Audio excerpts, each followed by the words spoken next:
You ask Tiger to solve. This deals with linear equations with one unknown. The final result is x equals 2. Let's solve it step by step. Simplify the expression. Expand the parentheses. Simplify the arithmetic. Group all constants on the right side of the equation. Subtract 5 from both sides.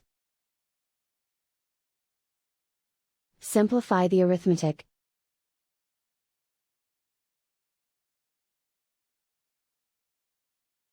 Isolate the x.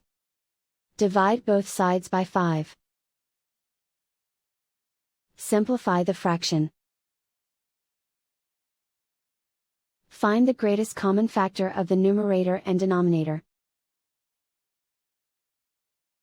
Factor out and cancel the greatest common factor. And so the final result is x equals 2.